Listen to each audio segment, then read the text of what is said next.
आज के समय में पति पत्नी के रिश्ते बस नाम के रह गए हैं। छोटी छोटी बातों पर एक दूसरे की गलतियां निकालना और विवाद करना आम बात है। कई बार ये विवाद बहुत बड़ा रूप भी ले लेते हैं। इनका असर बच्चों पर भी पड़ता है। कई बार पति पत्नी के छोटे छोटे विवाद बड़ा रूप ले लेते हैं, लेकिन फिर भी पति पत्नी अपने अहंकार के आगे परिवार को कुछ नहीं समझते, जबकि ये इतनी छोटी बातें होती हैं कि जिनके बारे में सोचना भी नहीं चाहिए। आज हम आपको ऐसा प्रसंग बता रहे हैं जिसका सार यही है, पति पत्नी को एक दूसरे के काम की इज्जत करनी चाहिए। जब पति को मिली जली हुई रोटियां। किसी गांव में एक गरीब पति पत्नी रहते थे। उनका एक बेटा भी था।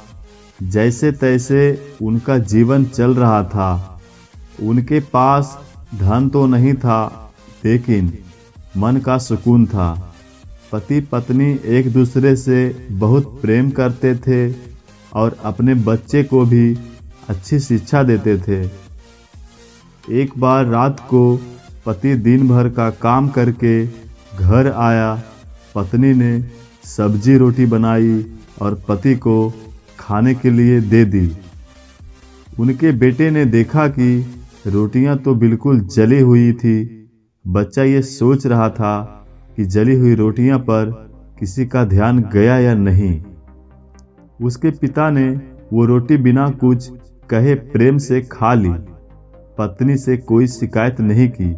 जब पत्नी का ध्यान रोटियों पर गया तो उसने इसके लिए अपने पति से माफ़ी मांगते हुए पति ने हंसते हुए कहा कि तुम चिंता मत करो, मुझे जली हुई रोटियां भी पसंद है।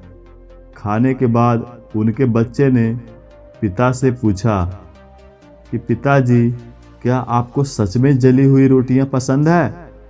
इस प्रश्न के जवाब में पिता ने कहा, बेटा, मुझे जली हुई रोटियां पसंद नहीं हैं। एक जली हुई रोटी किसी का कुछ नहीं बिगाड़ सकती, लेकिन जले हुए शब्द बहुत कुछ बिगाड़ सकते हैं। इसलिए मैंने चुपचाप जली हुई रोटियां खा ली। लाइफ मैनेजमेंट, इसी को कहते हैं लाइफ मैनेजमेंट। पति पत्नी को एक दूसरे के काम की कद्र करनी चाहिए। पति घर के बाहर काम करता है और पत्नी भी दिन भर घर के कामों में लगी रहती है। पति को समझना चाहिए कि घर के काम का भी महत्व है। अगर पत्नी से कोई गलती भी हो जाए तो उसे नज़रअंदाज कर देना चाहिए, तभी दोनों का जीवन अच्छे से चलता है। धन्यवाद।